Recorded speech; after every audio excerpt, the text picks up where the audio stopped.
Deuteronomy chapter 14, Holman Christian Standard Bible. You are sons of the Lord your God. Do not cut yourselves or make a bald spot on your head on behalf of the dead, for you are a holy people belonging to the Lord your God. The Lord has chosen you to be his own possession out of all the peoples of the face of the earth. You must not eat any detestable thing. These are the animals you may eat: the ox, the sheep, the goat, the deer, the gazelle, the roe deer, the wild goat, the ibex, the antelope, and the mountain sheep. You may not eat any animal that has hooves divided in two and chews the cud, but those among the ones that chew the cud or have divided hooves, you are not to eat these. Let me read that again. You may eat any animal that has hooves divided in two and chews the cud, but among the ones that chew the cud or have divided hooves, you are not to eat these: the camel, the hare, and the hyrax. Though they chew the cud, they do not have hooves. They are unclean for you.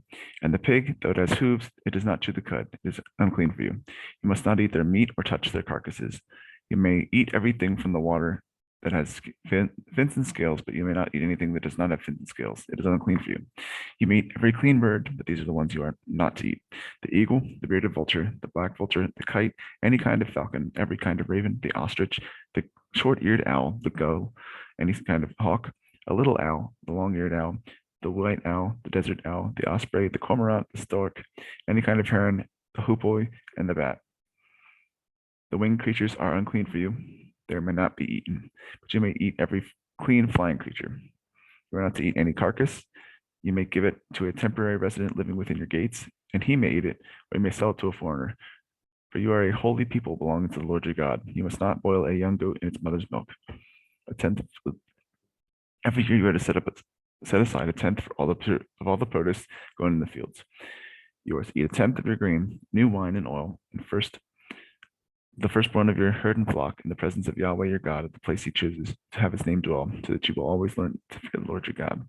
But if the distance is too great for you to carry it, since the place where Yahweh your God chooses to put his name is too far away from you, since the Lord your God has blessed you, then exchange it for money. Take the money in your hand and go to the place the Lord your God chooses. You may spend the money on anything you want: cattle, sheep, wine, beer, or anything you desire. You are to fast there in the presence of the Lord your God and rejoice with your. You are to feast there in the presence of the Lord your God and rejoice with your family. Do not neglect the Levite within your gates, since he has no portion or inheritance among you. At the end of every 3 years, bring a tenth of all your produce for that year and store it within your gates. Then the Levite, who has no portion or inheritance among you, the foreigner and the fatherless, and the widow within your gates may come, eat, and be satisfied. And the Lord your God will bless you in all the work of your hands that you do.